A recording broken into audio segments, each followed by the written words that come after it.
Rickshaw painter Nabo Kumar Bhadro. Nabo Kumar Bhadro is a well-known rickshaw painter from Bangladesh. He was born in 1964 and grew up in Old Dhaka.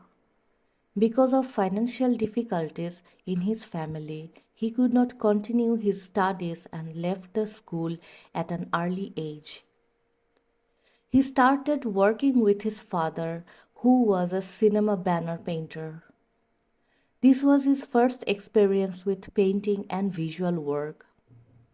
Later, a local painter introduced him to rickshaw painting. He did not learn in any formal way. He learned by watching others work, practicing every day, and slowly building his skills over time.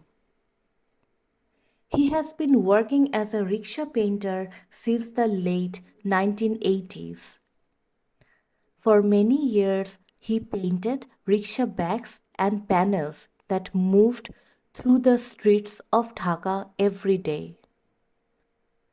His paintings often included bright colors, film-inspired images, animals, and popular scenes that people easily recognized. He painted on metal sheets using enamel paint, working fast but carefully. At that time, rickshaw painting was common work and an important part of the city's visual life, not something meant for galleries or exhibitions. Over the years, he has seen many changes in rickshaw painting. Earlier, most rickshaws were hand painted, but now printed images are used more often because they are cheaper and faster. As a result, the number of rickshaw painters has decreased, and fewer young people are learning the craft. Many old styles, techniques, and patterns have disappeared. According to him, rickshaw painting is slowly disappearing from the streets, even though it was once everywhere. Alongside his street work, his paintings have also been shown in exhibitions, including solo and group shows at places like Alia Frosa, the Dhaka, and universities. Through these exhibitions, rickshaw painting has started to be seen as cultural heritage rather than just everyday labor. He often talks about the past, present, and future of rickshaw painting, expressing concern about its decline but also some hope. Recent recognition of rickshaw painting as an intangible cultural heritage by UNESCO has opened discussion about preservation. Still, he believes the future of this art depends on whether people continue to value it and whether new painters are willing to carry it forward. প্রিয় দর্শক, আজকে আমাদের সাথে আছে নবকুমার ভদ্র। উনি পেশায় একজন রিক্সা পেইন্টার এবং তার জীবনকালে সে অনেক ধরনের রিক্সা পেইন্টিং এর সাথে যুক্ত ছিল। অনেক প্রদর্শনী সে দেশে এবং বিদেশের নানা জায়গাতে করেছে। আজকে আমরা তাকে আমাদের অতিথি হিসেবে নিয়ে এসেছি আমাদের অস্তিত্বর পেজে। চলুন তার সম্পর্কে জেনে নেওয়া যাক। আমি নবকুমার ভদ্র। 10-10-2-1964 সালে জন্ম। তো এরপর আমার বয়স 13-14। তো আমার বাবা আমাকে 6 পর্যন্ত লেখাপড়া করিয়েছে। এরপর আর্থিক অবস্থা আমার বাবার খারাপ থাকাতে আমাকে লেখাপড়া করাইতে পারে নাই। তো আমাকে সিনেমার ব্যানারে কাজে দিয়ে দেয়। তো 1982 সাল থেকে আমি সিনেমার ব্যানারে কাজ অনেক বছর করে থাকি। অনেক বছর বলতে গেলে আমার 4-5 বছর চলে যায়।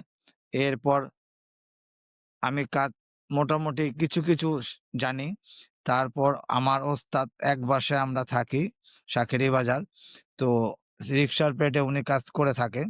তো 1987 সাল থেকে আমি রিক্সা পেইন্টিং এর কাজ ওস্তাদের সাথে স্কেচ আপনার কাপড় জামা করা, চুল ভরা, ফেস-টেস আমি ওর সঙ্গে করতে পারি না।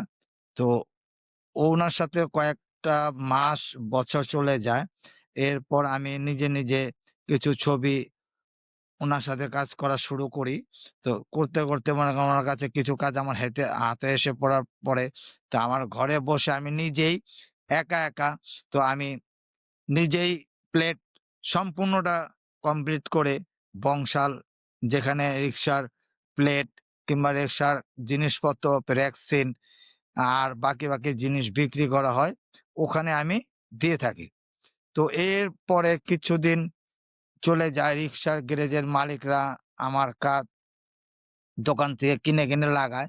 লাগানোর পরে আমার কাছে অনেক রিক্সার মালিকরা এসে আমাকে ওই কাজ দিয়ে থাকে। তো রিক্সার শুধু ওই প্লেট না, তো রিক্সার সম্পূর্ণ জায়গায় আমি সিনেমার পোস্টার নিয়ে দিয়ে আপনার রিক্সার ব্যানার কারখানা থেকে নিয়ে এসে আমি রিক্সার প্লেটে উঠিয়ে মনে করেন অনেক নানান রং দিয়ে করে থাকি। আচ্ছা। তো রিক্সা পেইন্টিং এ এতগুলো রং ব্যবহার করার কারণ কি? সেটা আমরা আপনার কাছ থেকে জানতে চাই। তো রিক্সা পেইন্টিং এ এতটি রং জানা করা আমাদের একটা মানে রিক্সা পেইন্টিং কে যে নানান রং দিয়ে না করে থাকি আমরা, তো রিক্সার যে প্লে মানে রিক্সাতে লাগানোর পরে যদি মানুষ দেখে যে ছোট, ছোট বাচ্চারা আছে, বয়স্ক লোক আছে, দেখলে ওরা দেখলে খুব আনন্দ পায়, সে কারণে আমরা এত রং দিয়ে করা। আচ্ছা। একটা রঙই ব্যবহার করে থাকি যে টিনের উপরে যে রংটা হয়, কাঠের উপরে যে রংটা হয়, ঠিক আছে? ওটা এনামেল পেইন্ট। কেন ওটা কোন পানির কালার না, টিনের উপরে পানির কালার থাকে না। আমরা এনামেল পেইন্ট দিয়ে থাকি। তো নানান কালারটা কেন দেই? আমরা যেমন এটাকে সৌন্দর্য লাগার জন্য, মানুষের আনন্দ পাওয়ার জন্য। তাহলে আমাদেরকে একটু বলবেন ঢাকা শহরে ৮০ র দশকে রিক্সা পেইন্টিং এর অবস্থাটা কিরকম ছিল? ৮০ দশকে আপনার এই রিক্সা পেইন্টিংটা ছিল আপনার যুদ্ধের মনে করেন এখন অনেক ৭১ এ যে যুদ্ধ, বুঝছেন? এইসব ছবি আর্ট করা হতো। জীব জানোয়ার আর্ট করা হতো। তারপরে আপনার বাড়িঘর, তারপরে আপনার দেশের আপনার খাত খোলা এইসব জিনিস, গ্রাম দেশের দৃশ্য বেশিরভাগই এইসব আর্ট করা হতো। যে সময় সিনেমার ৮০ দশকের আগে যে সিনেমা হয়েছে বাংলাদেশে, ওই সিনেমার পোস্টারটি অনেক রিক্সার মালিকরা দেখে, তো এটা রিক্সা আর্টিস্টদের আমাদেরকে বলতো যে, "দাদা, যে রিক্সার পোস্টার কি সিনেমার পোস্টারটা কি রিক্সার পেটাতে ওঠানো সম্ভব?" তো আমরা নিজেরাই ওনাদের বুদ্ধি দিতাম, "না, এটা সম্ভব। করলে আরো সুন্দর লাগবে, ভালো লাগবে। মানুষ আনন্দ পাবে। রিক্সাটা সৌন্দর্য ফুটে উঠবে।" এইটা দেখে কিন্তু অনেক, অনেক মানুষ সিনেমা দেখতে যেত। ঠিক আচ্ছা। আছে? আপনার সিনেমা হলের সামনে তো আপনি আ হাঁটা হতো না। খুব কম। একটা সিনেমা হল ছিল আপনার এই গুলিস্তান, একটা সিনেমা ছিল রায়শাবাজার আজাদ সিনেমা, একটা ছিল সদরঘাট। তো ওই রিক্সাতে যদি সিনেমার কাজটি করা হতো, অনেকে আগ্রহ করে যেত যে আমি একটা সিনেমাটা দেখে আসি। যখন রিক্সা পেইন্টিং এর সাথে যুক্ত ছিলেন তখন কি শুধুমাত্র রিক্সার বোর্ডেই ছবি আঁকতেন? নাকি বিভিন্ন বিলবোর্ডেও রিক্সা পেইন্টিং এর ছবি আঁকতেন যেগুলো না, না, সিনেমার বিল পোস্টারে ইউজ বিল হতো? বিলবোর্ড হতো না। আমি পুরা রিক্সার মধ্যেই বেশিরভাগ আপনার আর্ট করা হতো। আচ্ছা। রিক্সার কি পার্ট থাকে দাদা যেগুলোর মধ্যে আপনারা ছবি আঁকতেন বা আপনি ছবি রি আঁকতেন? রিক্সা রিক্সার মধ্যে অনেক পার্ট থাকে।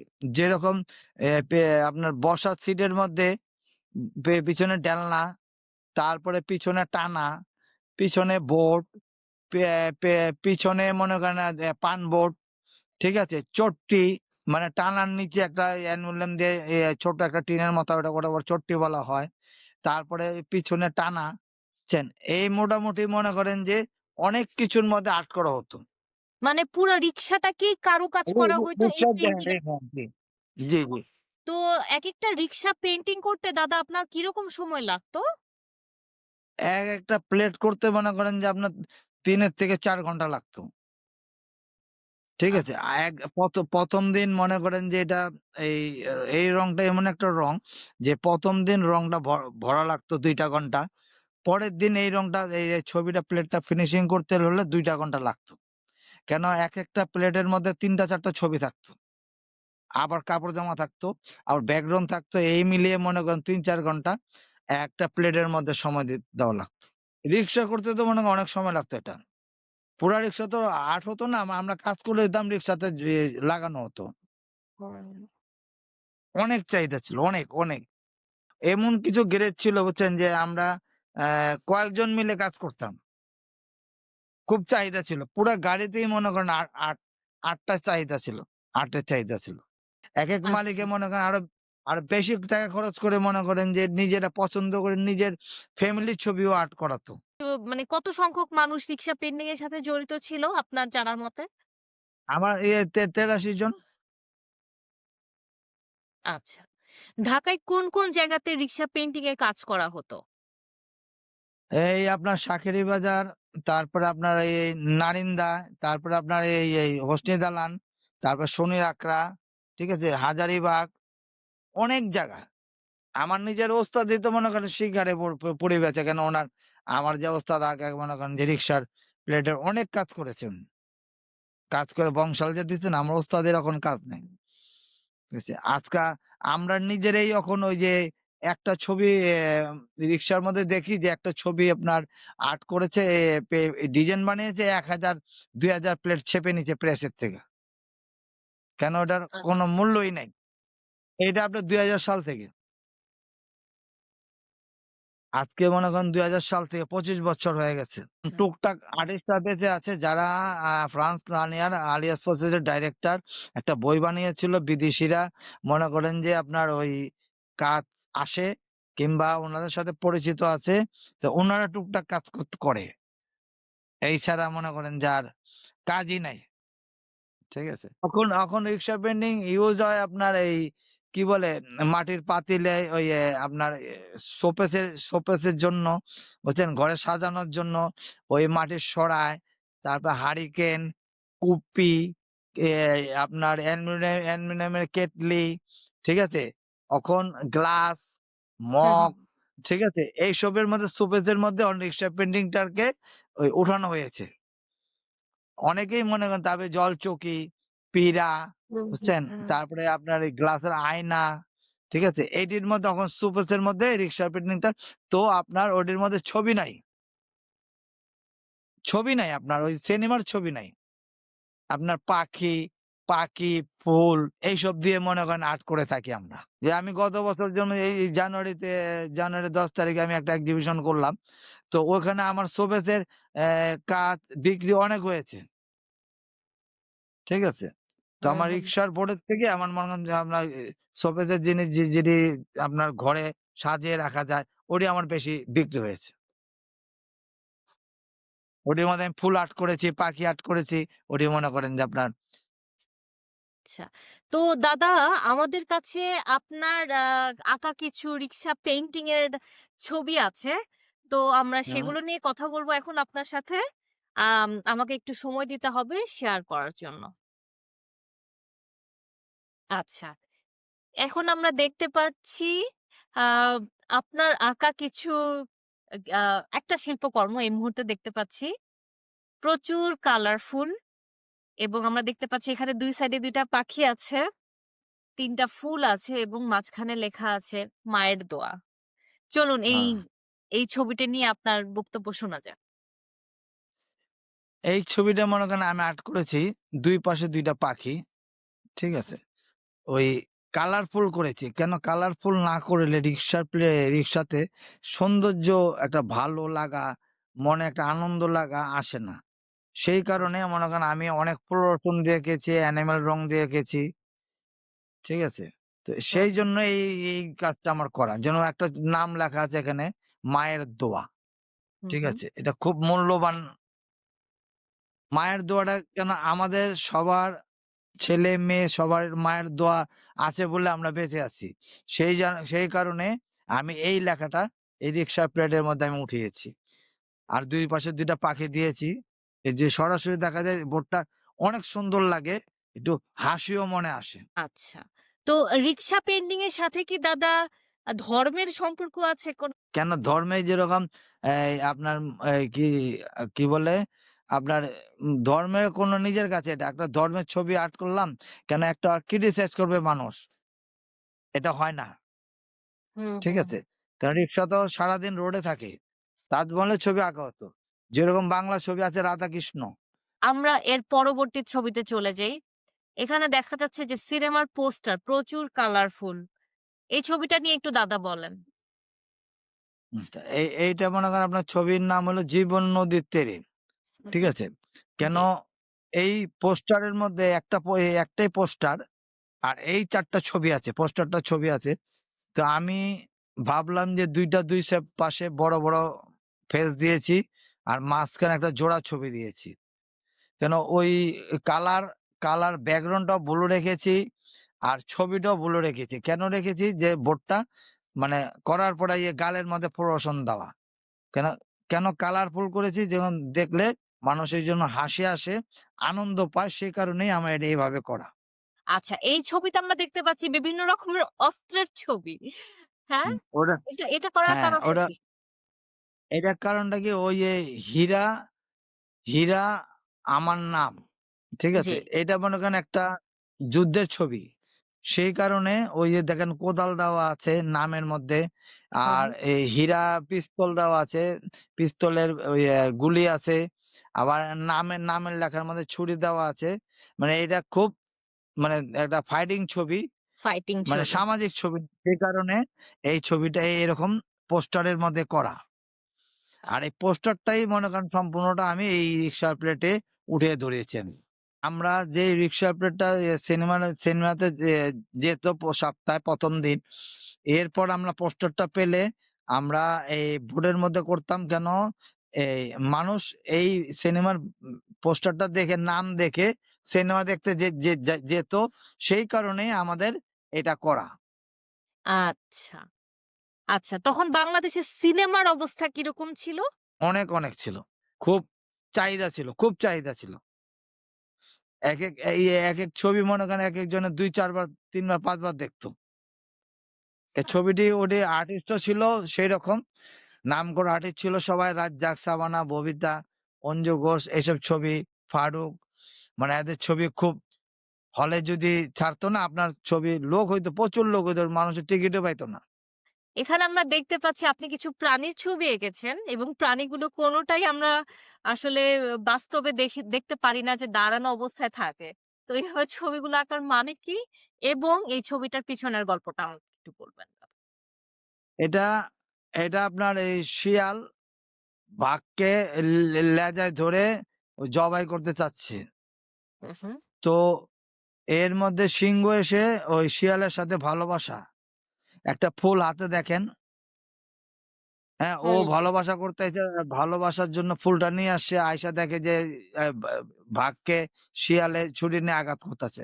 এর মধ্যে উপর থেকে পাখি আইসা মনে করেন যে দেখতাছে যে এদের মধ্যে অনেক ভালোবাসার মধ্যে মনে করেন ফাইটিং।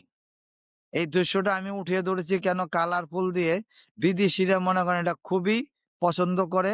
সেই কারণে মনে করেন আমি এইভাবে একটা দৃশ্য উঠিয়ে ধরেছি। এই ছবিটা হলো মনে করেন সিংহ। সিংহ মনে করেন মদ পান করতেছে। আর ভাগ নিজে মদ বোতল থেকে সিংহর গ্লাসে ঢেলে দিচ্ছে। আর পিছনে দেখেন আপনি শিয়াল বইসা রইছে, মদ পান করতেছে। ৩ জনে মিলে মনে করেন মদের আসরে ওনারা একটা জলসার মধ্যে মদ পান করতেছে। এইরকম দৃশ্য কিন্তু নাই। তো দৃশ্যটা ভালো লাগবে বলে আমি নানান কালার দিয়ে এই সিংহর কিন্তু এই গোলাপি কালার না। ভাগের অবশ্য ওই হলুদটা ঠিক আছে। বডি, কাপড় সে উনারা মদ পান করে না। এটা আনন্দ লাগার জন্য আমি এই দৃশ্যটা করেছি। মানে কাপড় জামা পিন্ধাইতেছি মনে করেন এটা তো কাপড় জামা পিন্ধাইলে তো মানুষের রূপেই আসলো। এটা আপনার ইয়ে হরিণ রিক্সা চালাচ্ছে কাপড় জামা পিন্ধে প্যান্ট শার্ট পিন্ধে মনে করেন যে হরিণ রিক্সা চালাচ্ছে। সিংহ পিছনে সিটে বসে আছে। কেন এই ছবিটা মনে করেন যে উনি সিংহ মনে করেন কাপড় জামা জ্যাকেট জিন্সের প্যান্ট, জুতা, হাতে মোজা পিন্ধে মনে করেন আপনার রিক্সায় বসে আছে।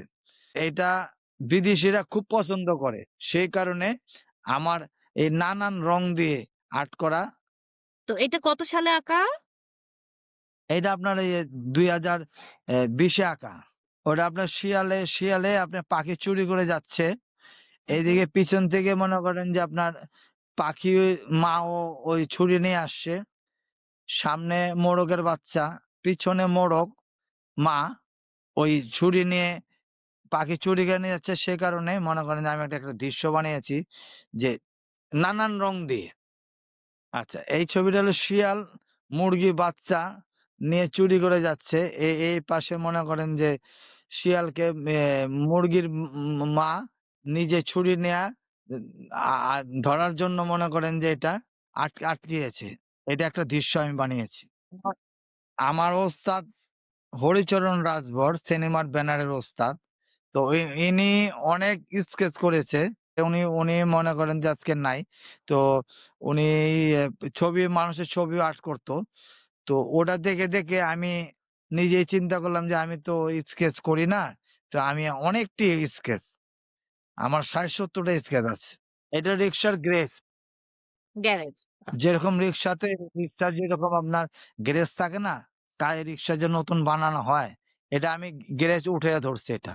এই রিক্সাতে অনেক এইসব কাজ রিক্সার আপনার ভাগের পিছনে দেখেন এইসব রিক্সায় লাগানো হয়। পর্দা চিলাচ্ছে, আবার সিংহ মনে করেন যে নিচে বডি, রিক্সাতে আমরা বসি যে ওটা আপনার মনে করেন ফেটে গিয়ে আতর দিয়ে মনে করেন যে আপনার ওটা কাজ করছে। শিয়াল ওই চা নিয়ে আসে, চা দিচ্ছে, চা হুম। খাওয়ার জন্য, রিক্সার গৃহস্থ। আর ওই সামনে একটা কুকুর বসে রয়েছে, আইসা উনিও কাজ করে। ঠিক আছে, এইটাই পুরো আমি একটা রিক্সা গ্যারেজ আর্ট করে উঠেছি। প্রাণীর ছবিগুলা ব্যবহার করার কারণ কি শক্তির প্রকাশ? না, এটা আপনার বিদেশিরা খুব এটি ভালো পছন্দ করে। আর এটা আপনার ওনারা করতে বলে। সেই কারণে আনন্দ পায়, সেই কারণে এটা আমাদের করা। এসব জি। সিনেমার পোস্টার। এই ছবিটা নিয়ে একটু বলেন দাদা, এখানে কারা কারা কারা আছে? রাখাল বন্ধু। এটা শাবনূর আর সালমান শাহ। এটা অনেক ৮০ দশকের ছবি, এটা কথা দিলাম। এখানে অনেক কালার আছে দেখেন। হুম হুম হুম। হলুদ, গোলাপি, লাল, তারপর হলুদ, সবুজ। Yes. ব্লু, কালো, গ্রিন, অনেক দিন থাকে। ড্যাম না থাকলে অনেক দিন থাকে। এটা ২০১৬ র কাজ। কিসের উপর করা? এটা কার্টিজ পেপারের উপরে প্লাস্টিক পেন দিয়ে করা। আচ্ছা। এখনো এটাও মনে করেন এইটা মনে করেন আপনার হার্ডবোর্ডের উপরে এটা এনামেল পেন দিয়ে করা। বাহ! এনামেল পেইন্টটা তো একটু উজ্জ্বল হয় আসলে, না? হুম, ওটা গ্লোসির মতো লাগে। এখানে এটা আপনার মোরগ গাছের উপরে উঠছে। ঠিক আছে, এখানে জি। মোরগ ২ টা দেখে মানে আক্রমণ করতে আসছে। হুম হুম। পাহাড়ের উপর থেকে দৌড়ে আসছে। আর এইদিকে আপনার ওই যে পায়ে আপনার এক পা আপনার শিয়ালের ঘাড়ের উপরে পাড়া দিয়ে রাখছে। এর মধ্যে মনে করেন নদীর থেকে আবার ২ হাঁস তাকিয়ে দেখছে যে এখানে কি হচ্ছে দৃশ্য। ওইটা ওইটা মনে করেন এই শিয়ালে কুবোরে অসুস্থ হয়েছে। জি। ঠিক আছে? শিয়াল, বাঘ, সিংহ মিলে ওনারা হসপিটাল নিয়ে যাচ্ছে ওনাকে ঠেলা গাড়িতে করে। ওখানে বৃষ্টি হচ্ছে। ওই দৃশ্যটা ওইভাবে আমি বানিয়েছি। ওনারা এক জায়গায় সবাই মিলে বৃষ্টির মধ্যে দাঁড়িয়ে আছে। এটা বৃষ্টি হচ্ছে। বাঘ আর শিয়াল মিলে মনে করেন ছাতা নিয়ে আসছে। তো দাদা, আমি আপনার কাছ থেকে জানতে চাই যে আসলে আপনার ভবিষ্যৎ পরিকল্পনাটা কি? পরিকল্পনা যে আমি যে আর্টটা শিখেছি, এই আর্টটা যেরকম বেঁচে থাকে সবার কাছে, হারিয়ে না যায়, এটা আমার পরিকল্পনা। তো আমি অনেক কিছুর থেকে বঞ্চিত। কেন হুম আমি হুম। একটা ভালো জায়গায় চাকরি করি আলিয়াস প্রসেসে, সেই কারণে কিনা জানি না ওনাদের মনে কি আছে। তো আমি নিজে নিজে একাই যেসব ভাবে পয়সা কামাই, অফিস থেকে পাই, ওটার থেকে আমি রিক্সা পেইন্টিংটা যেমন হারিয়ে না যায় সবার মাঝে সবার মনে যেমন বেঁচে থাকে, সেই কারণে আমি নিজে এখনো কাজ করে থাকি আর এক্সিবিশনও করে থাকি। কেন আমি প্রথম আলিএক্সপ্রেসে চাকরি শুরুর আগে 1999 সালে 83 জন মিলে একটা এক্সিবিশন হয়েছিল। ওখান থেকে আমি চাকরি পাই। একটা গ্রুপ এক্সিবিশন হয়েছিল। তারপর 2010 চলে যায় চাকরির বয়স। তো 2010 এ একটা আমি এককভাবে করেছি। তারপরে 2013 আরো কিছু কাজ জগিয়ে একটা বড় গ্যালারি আছে আমাদের আলিয়াসপসে, ওখানে আমি এককভাবে করেছি। 2014 শিল্পকলা একাডেমিতে গ্রুপ এক্সিবিশন করেছি। তারপরে আপনার 2015 আপনার কি বলে ওই এ- এই গ্রুপ এক্সিবিশন করেছি। তারপর 2016 আলিয়াসপসে করেছি এপ্রিল মাসে। তারপর সেপ্টেম্বর মাসে 2016 করেছি জাহাঙ্গীরনগর বিশ্ববিদ্যালয়েতে। তারপর EMK সেন্টারে করলাম ডিসেম্বর মাসে 2016। এরপরে 2020 করলাম আপনার ফ্রেঞ্চ স্কুলে। 2021 করলাম আপনার ইউল্যাবে। 2023 করলাম ইউল্যাবে। তারপরে 2025 আপনার শেষ এক্সিবিশন আমার হয়ে গেল গত বছর 2025 জানুয়ারিতে। বর্তমান রিক্সা পেইন্টিং এর অবস্থা নিয়ে জানতে চাই। বর্তমান এখন রিক্সা পেন্টিংয়ের কোনো আর্টিস্টের আপনার রিক্সাতে কোনো কাজ নাই। তো খুব খারাপ অবস্থায় আমরা রিক্সা আর্টিস্টরা আছি, খুব ভালো অবস্থা নাই। কেন আজকে 2000 সাল থেকে আজকে ডিজিটাল পেন এসে মনে করেন যে রিক্সা আর্টিস্টদের কোনো কাজ নাই। খুব খারাপ অবস্থা আমাদের দিন যাচ্ছে। ডিজিটাল পেইন্টিং এর খরচ আর রিক্সা পেইন্টিং এ হাতে আঁকার অঙ্কনের খরচ কিরকম? অনেক বেশি। হাতে তো মনে করেন যে কাজ অনেক সময় লাগে। আর আপনার ডিজিটাল প্রিন্ট তো সময় লাগে না। একটা ছবি আপনার একটা ছবি ডিজাইন বানালে 1000 টা প্রিন্ট করা যায়। খরচ কমে গেল না? সিনেমার এখন তো আপনার ওই যে মোবাইলে অনেক ছবি মনে করেন যে এখন সিনেমার হলে তো আপনার ছবি বেশি চলে, হলই নাই। না, বাংলাদেশে হলই নেই। একটা হলই নেই এখন। সিনেমার হলই নেই। আর ডাইরেক্টর তো ছবি বানায় না এখন।